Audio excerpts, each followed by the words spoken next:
Hello, hello. This is your host, Sheraz Ahmed, ready to kick off another bite-sized episode of the Crypto Valley Association podcast.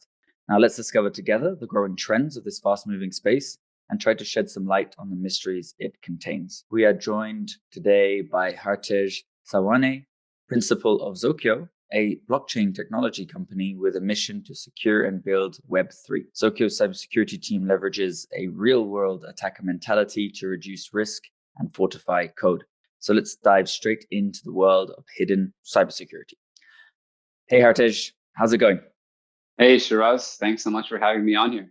It's my pleasure. It's great to hear from you. So let's get right into it. Maybe you can share with us your first blockchain-related experience. I was living in Las Vegas running one of my first startups. Well, it wasn't my first official startup. It was called Zeldi. We integrated to mobile point of sale systems for the largest restaurants in the United States. The most commonly found point of sale system was at that time, the Micros 3700 Res. And we built a cloud integration system to it. So you could do mobile payments and mobile ordering integrated to the legacy infrastructure. And that's what took me to Las Vegas.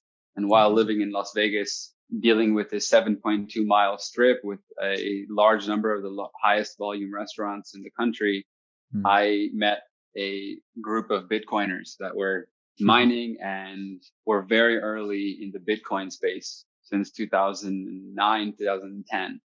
And I met these people around 2011, and I started to read everything from the Bitcoin white paper to Nick Szabo essays.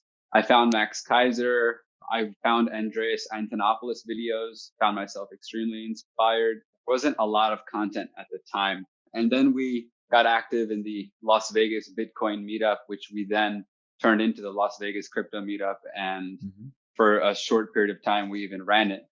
And yeah, so I never really became active in the crypto space other than running a meetup until we started Hosho, where post Ethereum, we found that friends were investing personal capital into early COs. We realized that there's critical vulnerabilities that could be found with a good engineer's naked eye. And it's not just a good engineer, it's someone who has a QA mindset, a quality assurance mindset, and the right security background and Solidity depth. And Solidity being a brand new language in Ethereum, there wasn't a lot of people qualified to catch these critical vulnerabilities, but we happened to be surrounded by a bunch of really good security engineers in Las Vegas that were just like protecting both my friends and myself from investing our own capital into projects that may have vulnerabilities in their smart contracts. And so we kind of stumbled upon a business there. We, at that time, Googled into who else is auditing smart contracts? Like, is that even a thing? And it was the Zeppelin and Consensus Diligence at that time. And along with Trail of Bits, as pretty much the only players at that time offering some sort of security auditing in the blockchain space. And we saw a gaping hole.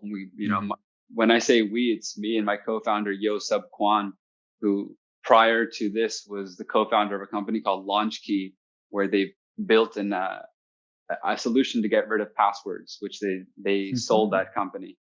So I was surrounded by the right cybersecurity experts who were more than qualified. So yeah, it was an interesting journey into crypto. I mean, when we got into Bitcoin, we didn't really look at it like an industry. We looked at it as a movement.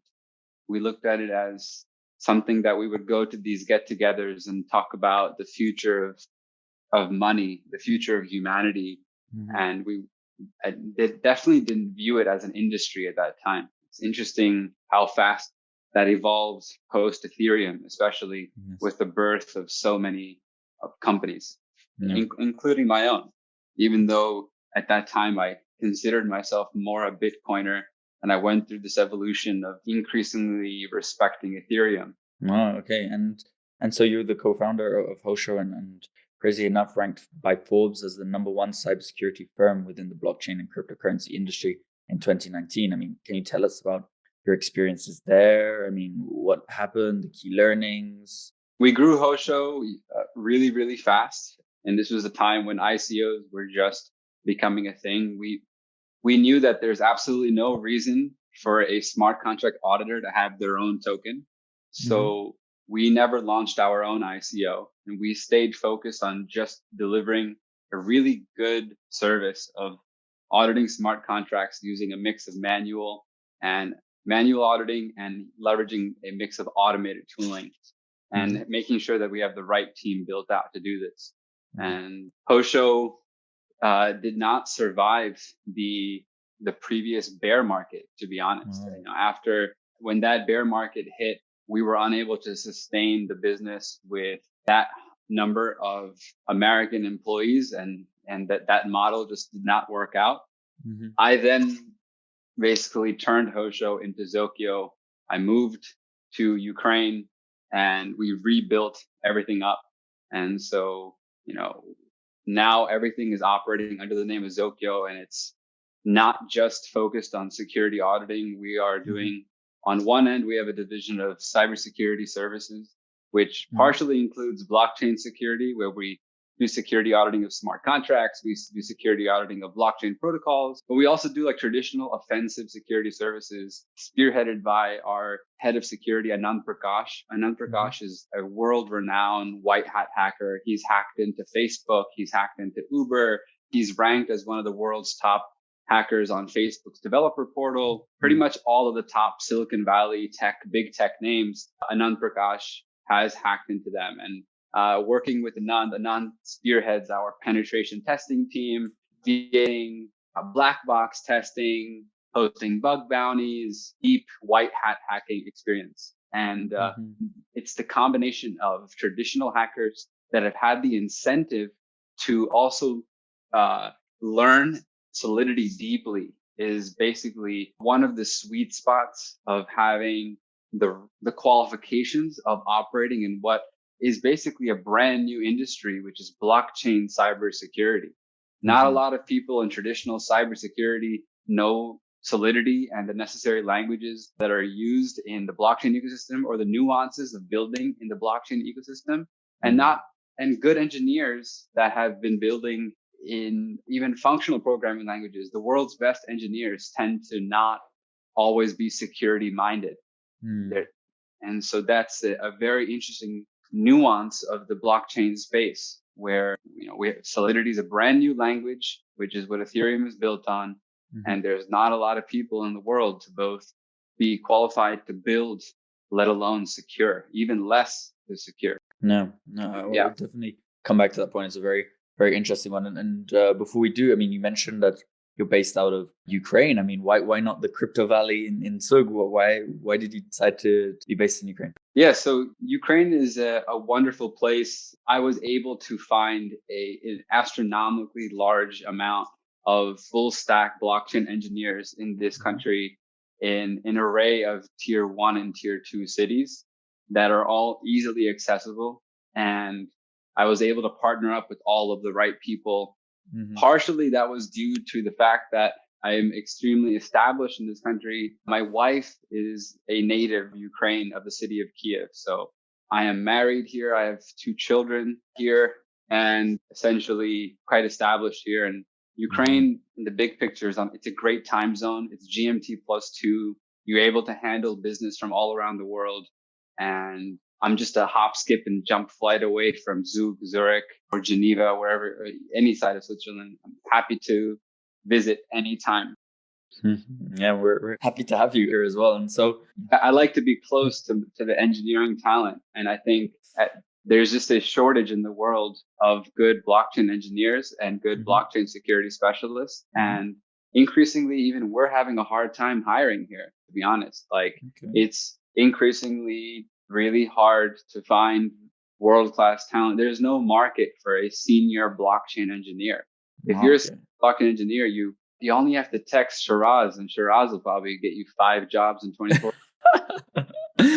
But is that because the technology is so sophisticated, or that people haven't invested enough interest in it? Why isn't there enough supply to cumble this demand? I would say the people who are already qualified enough to be world-class are building their own projects, or are building projects for other people and are already highly paid. They're not sitting free. They're not contacting recruiters to find a job. If you're contacting a recruiter to look for a gig and you're a blockchain engineer, chances are you're not very senior. And that's okay. That is our sweet spot in a way as well. We find mid-level engineers and groom them into becoming senior engineers. But that's the reality of anybody in the ecosystem who is hiring lots of engineers right now. Those days of just picking up creme de la creme, I'm not sure they exist.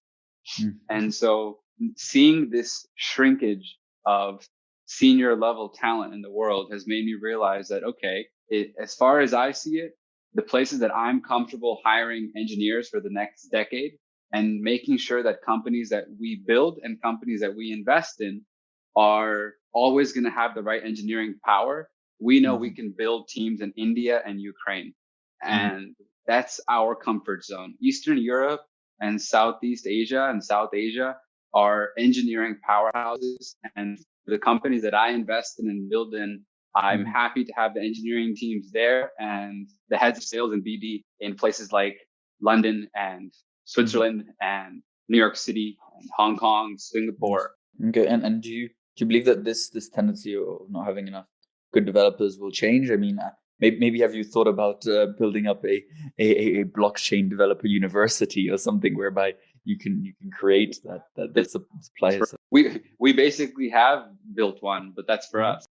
Yes. That makes sense. Pretty sure that's what the likes of Consensus and everybody else is doing as well, and already has done.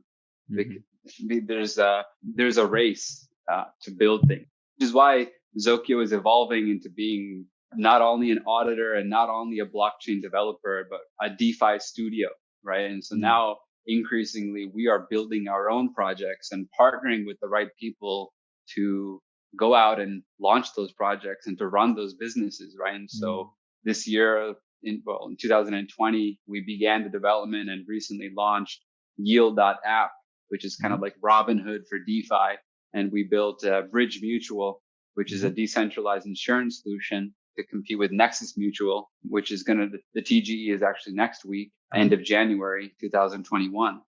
And yeah, it's been interesting to kind of shift gears from our perspective and say, we have to take advantage of all of our expertise. And now we've seen, we've secured over $5 billion worth of smart contracts. So now it's time to take all of the lessons that we've learned, seeing companies launch token generation events and launch more of our own that we've built and we've secured the right way and built for the long run, so that this code base can also be handed off to another handful of engineers who are at least impressed with what they're looking at, right? We need code bases to be built the right way for the next decade, the next 2 decades. And we need good engineers to constantly be shipping code. And so who better to invest in than yourself? Very, very true. And we'll come back to some of those projects in a bit, but I'd like to touch on the point of security, as your kind of one of your mottos is security is always your top priority. I mean, how do you ensure this with your clients? So security for us is our focus, honestly, has just been security auditing. The auditing has been our focus. Does the code do what it's supposed to do? You have a vision that you've presented in your white paper. Does the code do exactly that? Are there any logic flaws? Can we leverage, do any static analysis, leverage our automated tooling and go through your smart contract to make sure that there is no exploits, no possibilities of a flash loan attack, which has been a big thing recently in DeFi. And, we go above and beyond to make sure that these teams have fundamentally even written their own test suites more often. You'd be surprised how often companies come to us with their test suites not actually fully written. So we're doing far more than being just an auditor on these projects. So from our business perspective, this is how we're helping with security. From a friend or investor or partner perspective, we are encouraging companies at an early stage to make sure that they engage with third-party cybersecurity services and that they put their ducks in a row by at least assigning somebody to be head of security. Maybe that person can evolve into being a CISO, or maybe they already are a CISO, but to think about a CISO for the company sooner rather than later. because the reality is if you work in the crypto industry, you are a target. If you work at a crypto company or anything close to crypto, you are a target. You need to think about your name being on the internet. You need to think about the safety of your children, the safety of your loved ones. And these are things that are not very often told to people. And I'll tell you that a lot of times I've gotten phone calls or text messages in the middle of the night when someone is being threatened for their crypto or there's a hack to their exchange has been personal threats to people's loved ones. Wow. And these are the kind of things you need to think about. And so in order to protect yourself, I encourage people to set up their two-factor for themselves and all of their employees. I encourage them to think about like the Cybersecurity OPSEC Checklist 101. Is everyone, all your employees using company hardware, company laptops, company phones? Are they locked down? Are you talking about sensitive things on the right platforms? Have you made sure that all your employees have set up two-factor authentication plus a hardware key, like a Titan key or a UB key, right? Like I prefer the Google Titan key personally because there's no supply chain issues from Google. They have a really good USB-C and Bluetooth Titan key that everybody I work with has one. I force them to. You work with me, you have a Google Titan key. Here you go. And like, it's my gift, right? I gift them a Google Titan key, The Business of the Blockchain by William Moguire, and the latest book by Camilla Russo. The name is slipping my mind, but yeah, Camilla Russo's latest book, Ex-Blue Russo. We'll Google it later on. She has a book, but yeah, this is the onboard. This is a Hartej Sawhney onboarding package. And yeah, do you use VPN and do you have a password manager? Are you using complicated passwords? Are you changing them regularly? I'm not a genius. You can literally just Google, cybersecurity 101 for a corporation. There's so many blogs on this, so much information. And for this stuff needs to be talked about more often in the crypto ecosystem, more than other ecosystems. This is the financial ecosystem. We are writing smart contracts that are casually moving millions and millions of dollars. We're launching these smart contracts live for yield farms with unaudited code, which people are aping their money into blatantly unaudited code.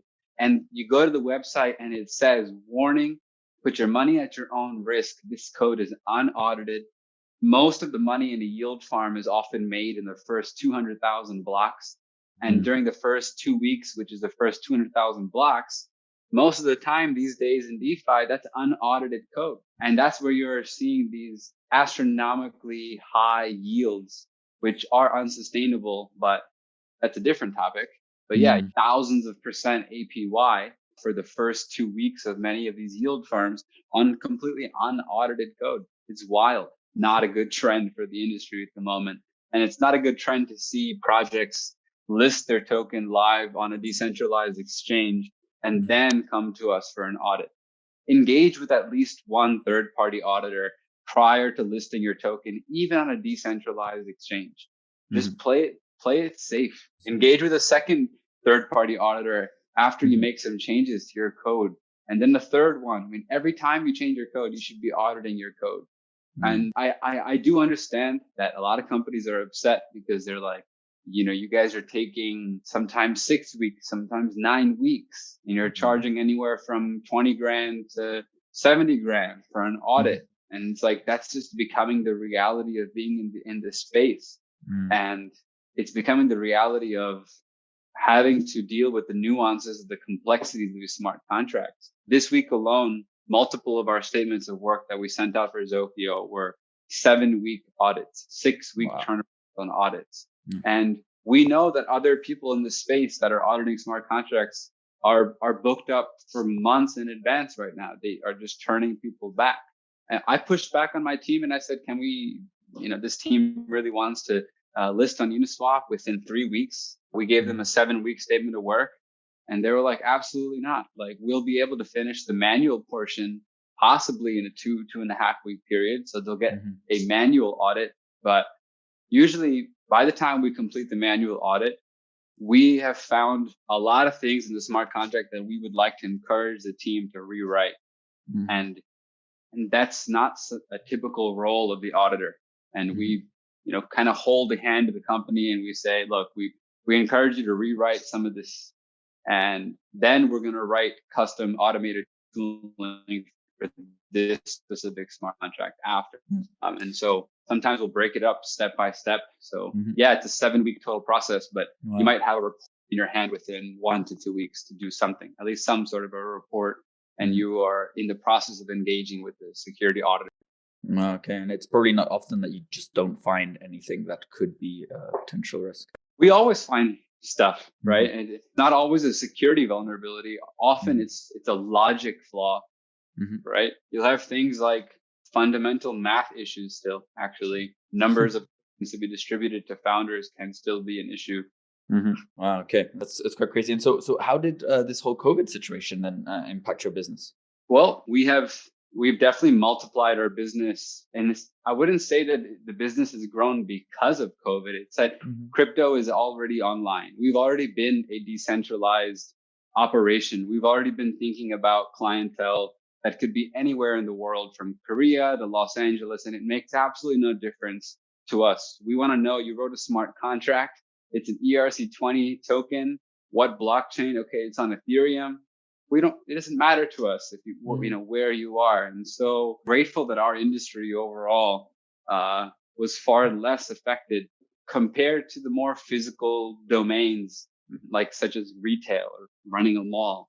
And so, yeah, we weren't really affected. And if anything, right after COVID hit, we entered summer, which was DeFi summer. And we were seeing just an abundance of demand to do security auditing. And so we were able to work with some of the top blockchain protocols and DeFi projects that have come out in the space. We've been able to touch all the leading protocols that are coming up. It's been exciting to work with some of these newer Polkadot projects, some of the newer Cosmos projects. It's been exciting to work with a lot of the Tezos projects. We actually partnered with the Tezos Foundation. So really looking forward to supporting more projects in that ecosystem. And so, yeah.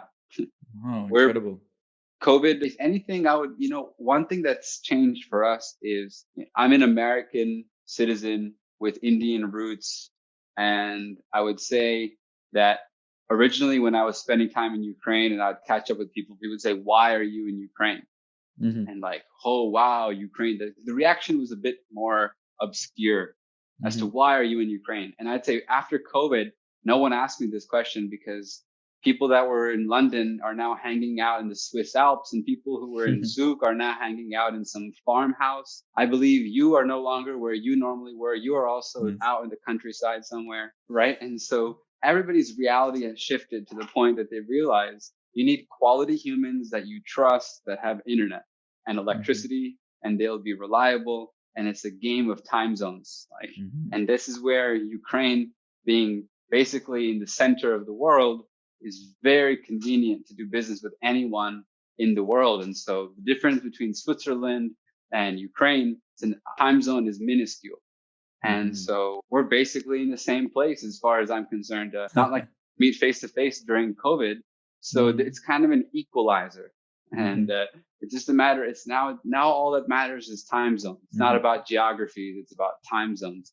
And I don't think that those times of lots of people being in one place full time is going to come back anytime soon.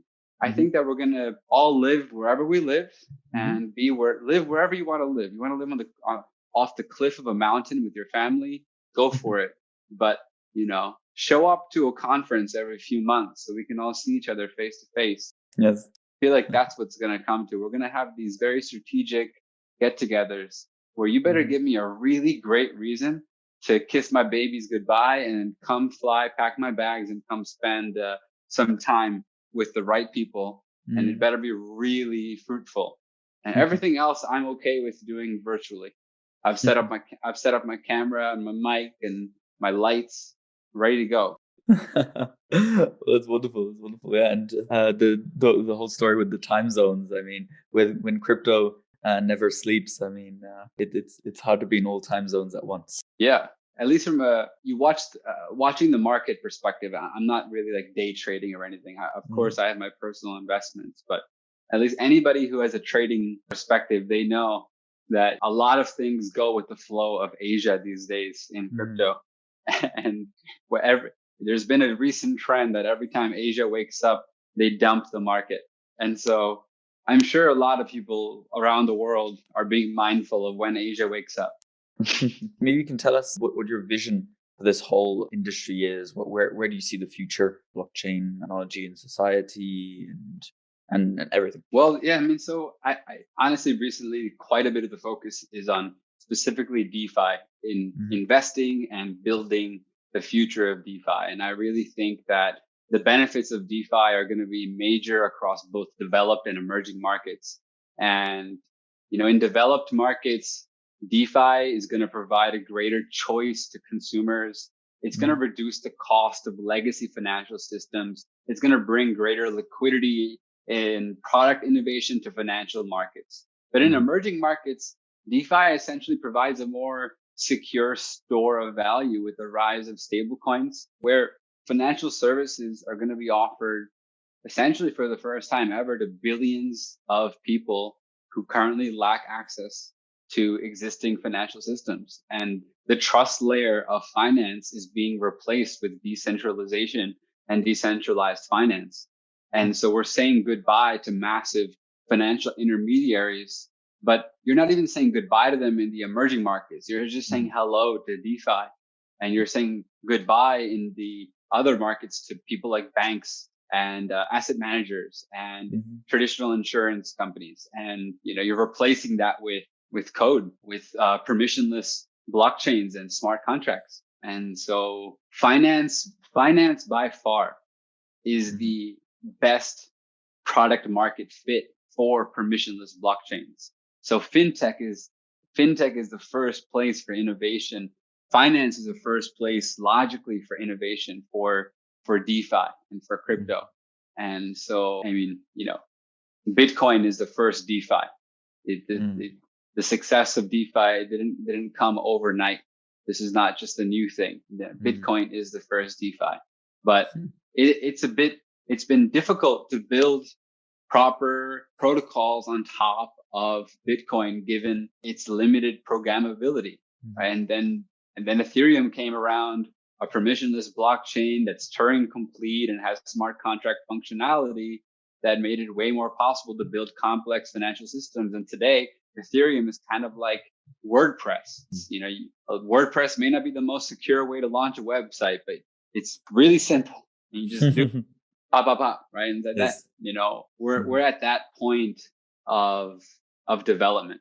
And I would say that, what only other thought on this is really 2021. A big thing is going to be the rise of stable coins and CBDCs, central bank digital currencies. And for the third world, especially, and for the second world, for emerging markets, it's going to be exciting to see them go from their fiat currencies directly into a stable coin. It's not going to be directly into Ethereum or Bitcoin. The excitement for them is going to be into a stable coin. And so that's something that I definitely have my eyes on and something that I'm watching. So, I mean, it solves, one of the biggest obstacles that prevents crypto from being widely used as a medium of exchange. Right. And so the total market of stablecoins has grown 5 times over the last 2 years. And we've crossed a 10.5, I think, $1 billion in total supply of stablecoins. And, total value of transacted on chains.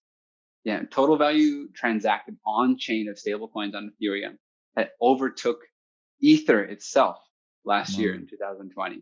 Right. And so like stablecoins are definitely filling this massive gap of demand for US dollars that just cannot be satisfied through traditional channels.